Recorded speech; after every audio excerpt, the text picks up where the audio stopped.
Welcome to Plantpeddler, another year of Poinsettia Variety Days. And I got the boss here, Mike Gooder. I don't want to say welcome because you should be welcoming me, right? I welcome you all the time, Chris. I know you do, I know you do. So 10 years we've been running this, correct? Yep, this is our 10th anniversary of the Poinsettia Trial event. It's grown considerably through those years, both in attendance, number of varieties, and the presentation by the breeders has gotten better every year. So this was a really fun year for us with all the people that we had from all over the country, and even a couple international guests this year. Yeah, we got somebody from Italy, right? Yeah, we have Lazzeri, the breeder from Italy, and we also had some of the breeder and market manager for poinsettias from Beekenkamp from Holland. So we had 4 individuals that traveled from Europe to be here. And a lot of my good buddies from across the country that breed poinsettias and market poinsettias. And yeah, it was a great day. So if someone's never been here, breeder or just a regular consumer that's out there, what can they expect on a variety day? Especially, let's focus on poinsettia. Yeah, so this event is comparable to a corn test plot or a soybean test plot. The idea being is that we line up all the varieties and we look at them in a comparison of how they perform. So we get to see the traits on how their branch formation is, display of color, shade of color, what that plant canopy is like. We want a very open canopy so we get air through the canopy. And so modern poinsettia genetics, even though you would think we've gotten to the end point on poinsettias, every year new stuff, improvements, better for the consumer, post-harvest shelf life so they last. Those are all the things that we look at in a poinsettia trial. Hey, I'm with Rebecca, Dümmen Orange. Welcome to the Poinsettia Variety Day. Thank you. I'm happy to be here. And what a beautiful day. Yeah. So, hey, what do you have for us in the Variety Day? So the variety I'm going to share with you today is a variety we're really excited about. It's called Prestigious Red. The reason I'm excited about this variety is it's an upgrade to our #1 selling variety. It has very strong root system, excellent upright V-shaped architecture that's resistant to breakage, so it ships well. It has excellent post-harvest keeping qualities, so it's going to hold for the consumer all the way through the holiday season. It holds up really well in the heat, and it doesn't heat delay. And so all in all, it's just really considered an upgrade to our #1 seller, and so we're really excited about the possibilities for this one. The variety I want to share with you today is called Viking Crow. This was a new introduction in 2020 for Dümmen Orange. This is an exciting variety for us because it's one of our benchmark varieties for production in the north. It does really well under low light, cold growing temperature regimes, and it's got a really nice upscale look with that deep red bract and dark green leaves. This is Frozen White, and Frozen White is an exciting introduction for Dümmen Orange because it's one of the purest whites on the market. It's also exciting because it's a grower-friendly white, which can be somewhat difficult and challenging to find sometimes. And for the consumer, it provides a real kind of luxurious upscale feel.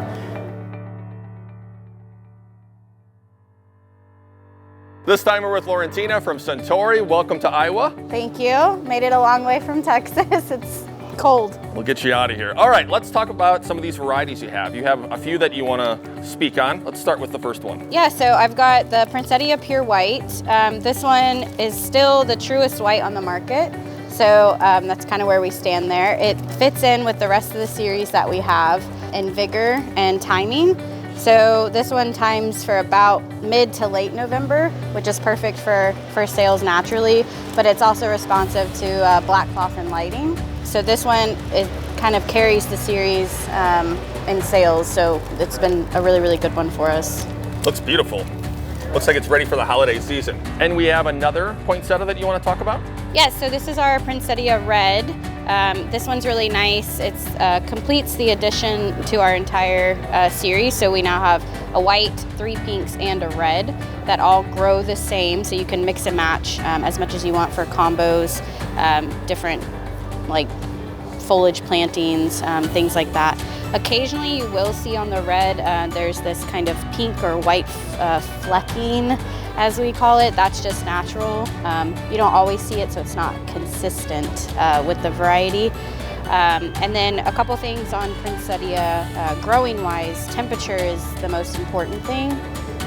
So as long as you can keep those night temperatures between 65 and 75 Fahrenheit through pretty much initiation all the way through to finish, then you should be in good shape for bract expansion and color development. I'm with Lauren from Beekenkamp. Plantpeddler's doing some sticking of begonias, I heard. Yeah, they are. So it was really perfect timing for us to arrive yesterday, and see how many begonias are sticking of ours. It's really nice quality. Oh yeah, so what do you have here? Why are you guys here, I guess? Of course, the poinsettia. We have poinsettias, Yep. and of course a visit with the great Plantpeddler family, which we always enjoy doing. All right, so what do you have here? So this is the Kayla Red. It's our new commercial one for this year. Beautiful oak leaf shaped flat bracts and leaves. Dark foliage, really makes a nice contrast. Really dark bracts on the inside too, so darker color coming up around a really full plant. So we have two more varieties you want us to see. Yeah, so here we have the Robin Red and the Robin Pink. Beautiful mutations of one another, extremely heat tolerant, so no heat delay, all the way from the south to the north. Great for your early season 6-inch pot sizes. Of course, you know me, Chris Nelson. I'm with Chad Underwood, the one, the only from Syngenta. Welcome to Iowa. Good to be with you again, Chris. Thank you. Yeah, the last time we saw each other? August for Variety Days right here. Yep, and now we have a different season. We do. Poinsettias! It is poinsettia season, and I've got a great new variety here from Syngenta. This is Mirage Red. We introduced this a couple years ago. It's quickly become our #1 and most important red, and you can see why just looking at it. Beautiful deep red color, nice large bracts, large and long-lasting cyathea. You couple that with this upright habit, you've got a product that growers can hold well in their greenhouse, excellent shelf life. The compact medium vigor makes this just an ideal mid-season red poinsettia. We have to focus a little bit for a minute on our candy family. This is another great mid-season collection of novelty colors. You have the candy cinnamon, which is kind of that salmon-y pink color, candy bubblegum, that hot deep pink color, and then candy wintergreen, which is a unique, more limeish green. Not necessarily your traditional poinsettia look, in terms of color, but very attractive at retail, and it's one of those impulse things that people are looking for when they go out and shop. Everyone has a favorite, I think, Chad. Do you have one? Well, it is hard to have a favorite when you're talking Syngenta poinsettias, but one that always catches my eye is this sweet little Carina Hot Pink. This is an early season variety, so it finishes under black cloth in about 7.5 weeks. It's best for small pots due to the compact vigor, and it's a great novelty variety to start off the season. Look who I ran into. First time, actually. Steve from Rinehart Poinsettias. We met a few moments ago. That's correct. Straight up guy. I've heard a lot of good things about you. Now I want to hear some good things and talk about perfection on this poinsettia. Yeah, you know, white poinsettias have became very important in the poinsettia world. For years they were cream, they weren't white. And so really, in 2013 I started breeding, trying to perfect the white poinsettia. It really shows in this variety called Jack Frost as a broad bract, just bright color, and the consumers can see it. You know, they don't have to settle for cream anymore. They can go pure white. Let's look at what you have in your hand now. Well, this is goes by a code name of Ranch Red, and it really focuses on the attributes of the new modern poinsettia. If you look at the top of the plant, strong cyathea in the top of the plant, tight centers, upright bracts. Those are the attributes that really carry the poinsettia into the marketplace. The strong stems as well add to the equation. And so it's just a great standout poinsettia for the future. All this energy I get from you, Manda. Looking good. Welcome to Iowa. Thank you. And thanks for the hat. Perfect timing since it's winter. There you go. Looks good. Looks good. Does it? Looks good. It doesn't matter if it looks good or bad. What do you have here? You got two beautiful varieties. Yes, they are beautiful. These are our newest introduction for 22, Early Elegance. Early Elegance is a family. So I'm holding the red and the marble. As you can see, really nice, very early poinsettia, 7-week. Great for 4-inch up to 8. Awesome colors. A really nice marble, as you can see, absolutely gorgeous. What do you think? They complement each other. All you beautiful poinsettia people, you all have favorites. I know you do, Manda. Which one's your favorites? Well, Christmas Beauty happens to be my favorite. It's an awesome variety. Everybody grows it. It works in every region. A nice dark red color. It's awesome. What else can I say about the Beauty? Then on the families, we also have this Princess. Princess is a really nice bicolor, and it's a strong plant because it's part of the Beauty family. So it's awesome. Love my beauties. And last but not least, we're not forgetting about you, Andrew. Lazzeri, that's where you're from? Italy. Italy, of course, I know. But you're coming here to show off all your varieties, right? Yes, part of. We have our complete assortment is 40 varieties, but in the US we have just a bunch of, and they are divided between two different licenses person. One is Syngenta company, and the other one is Selecta. I love it. You got to hear this information too. Tell me about what we have behind us. You got a bunch here at Plantpeddler, don't you? So we try to focus just on a few plants.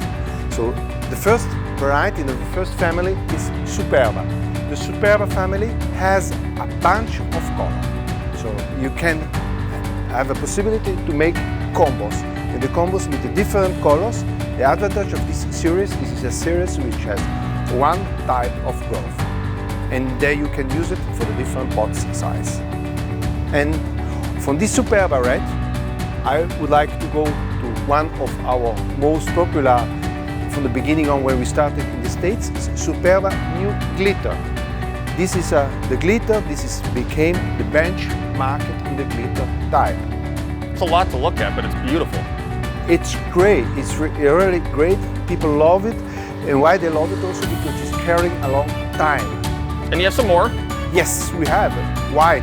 We became also, and we started, and we introduced it to the Alaska and the Alpina. These are two whites which are also benchmarked in the white one, in the pure white varieties. And finally, not least, we have to introduce, we are going also some new reds for the future. We are going to introduce for the next year, one is Maestro, which is a red, a later one, and Aida, which is a little bit earlier. And the rest are introduction for the future. Hi, I'm Andrew Lee. I work for the Ball Seed Company in West Chicago, Illinois. Here surrounding me are the fantasy colors. The fantasy colors have been in existence for 17 years. And what we're doing is taking typically a white poinsettia and putting on a dye. We have 8 different dyes, and typically we put it on a white poinsettia, and I can turn that white poinsettia into any color that you can imagine. In addition to putting the dye on the poinsettia, we then spritz the poinsettia with glue and then put a glitter on it. And so I can make an array of colors. And the real point of all this is the poinsettia has become a commodity. And putting the dye and the glitter on the poinsettia is something different, and it acts as a different price point in the marketplace.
So are people coming back next year? You having one next year?